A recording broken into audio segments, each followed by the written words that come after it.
Hi guys, welcome back to our channel. So ఈరోజు video వచ్చేసి 16 వారాల వారాహిదేవి పూజ. ఈరోజు 10వ వారం. సో ఈ వీడియోలో పూజ ఎలా చేసుకుంటామో చూపిస్తాము. ఈ పూజ ఫ్రైడే రోజు ఈవినింగ్ 7 తర్వాత చేయాలి. సో ఫస్ట్ ఫ్రైడే రోజు ఇల్లు మొత్తం క్లీన్ చేసేసుకొని మాప్ చేసి ఇంకా పూజ దగ్గర పని స్టార్ట్ చేస్తాం. ఫస్ట్ గడపకు మంచిగా పసుపు రాసుకొని ముగ్గు వేసి కుంకుమ బొట్లు పెట్టాలి. తర్వాత గుమ్మం దగ్గర కూడా ముగ్గు వేయాలి.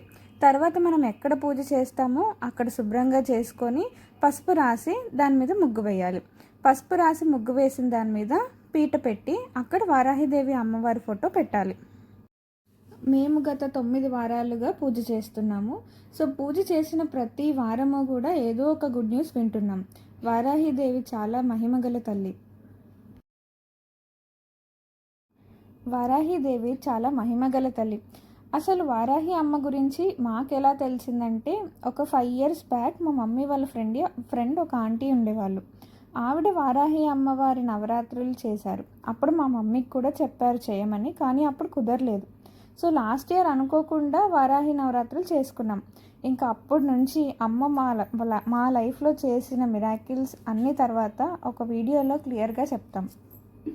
ఇప్పుడు పూజకి ప్రసాదాలు రెడీ చేసుకుంటున్నాము. సో మెయిన్గా అమ్మవారికి పెట్టాల్సిన ప్రసాదం ఏంటంటే బెల్లం పానకం, అదే మిరియాలు బెల్లం వేసి పానకము, ఇంకా అలాగే దానిమ్మ గింజలు. ఈ 2 మాత్రం ప్రతి వారం కంపల్సరీగా పెట్టుకోవాలి.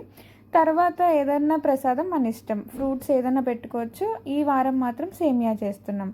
సో వడపప్పు కూడా ప్రసాదంగా పెట్టుకోవాలి. ఇప్పుడు పూజ దగ్గరికి వచ్చేస్తే మనం ఫోటో పెట్టాం కదా అమ్మవారిది, అక్కడే గౌరీదేవిని కూడా చేసుకొని పెట్టుకోవాలి.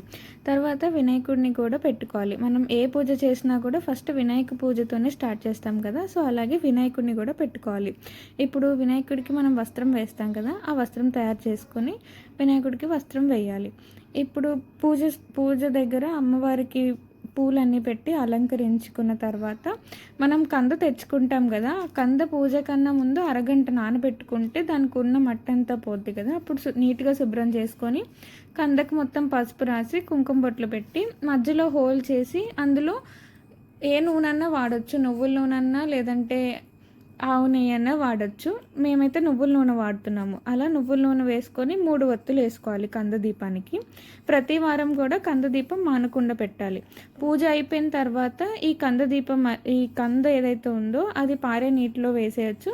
తినాలనుకున్న వాళ్ళు కూర వండుకొని కూడా తినొచ్చు. అలాగే పూజ దగ్గర ఒక తాంబూలం కూడా పెట్టుకోవాలి. అది ఎవరైనా ముత్తైదుకి పిలిచి ఆ తాంబూలాన్ని ఇవ్వాలి.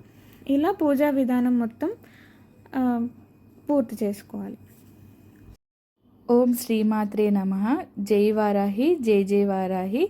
ఈరోజు పూజ విధానం ఇలా పూర్తి చేస్తున్నాము. మీరు కూడా వారాహిదేవి మహిమలన్నీ చూడాలంటే ఈ పూజని మొదలుపెట్టండి. మీ జీవితంలో అనుకున్న కోరికలన్నీ నెరవేరుతాయి. ప్రత్యేకంగా కందదీపంతో పూజ చేస్తే చాలా అద్భుతాలు జరుగుతాయి. ఈ వీడియోకి ఇంతే. లైక్ చేసి షేర్ చేసి సబ్స్క్రైబ్ చేయండి. బాయ్. మళ్ళీ ఉంటాను నెక్స్ట్ వీడియోస్లో కలుసుకుందాం. Bye bye.